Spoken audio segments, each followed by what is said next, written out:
Last weekend was kind of nasty, and honestly, even a month ago we would have considered that kind of weather nasty. It's May, for crying out loud.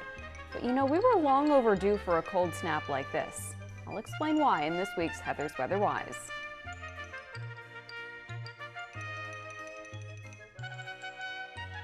Saturday's snow was our first May snowfall in 4 years. It was the first measurable May snowfall since 1989.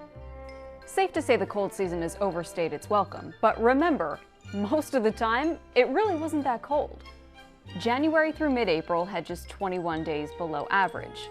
Since that date, 22 days were below normal.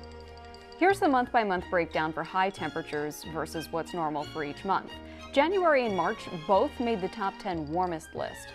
Even April wasn't that chilly, despite a colder second half. But the atmosphere is always playing a balancing game. By kind of a rule, nature hates long stretches of any one kind of a pattern, and it's constantly in chaos trying to even things out. Normally in a winter we get one or two really good cold snaps. Consider the last few years. Last year brought some big cold snaps in late January and early March. 2018 had a record cold start, then an incredibly warm February, followed by a chilly April. 2015 brought the coldest February on record, not to mention the coldest month on record, then one of the warmest Mays. This year, though, the cold season started with a bang. Big-time cold in mid-November with highs in the 20s and about a foot of snow. After that, 3 months of mild with just trickles of snow. So this little dip in the temperatures is actually long overdue, if not horribly timed. But think about this. If this pattern had set up in January, we would have had 1 to 2 weeks with high temperatures in the teens.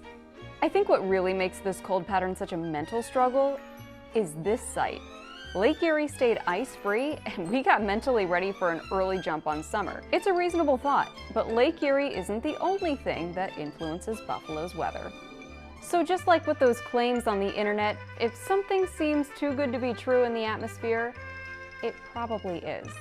That's it for this week's Heather's Weather Wise. I'll see you next week with a new topic, but until then, remember it's good to be a geek.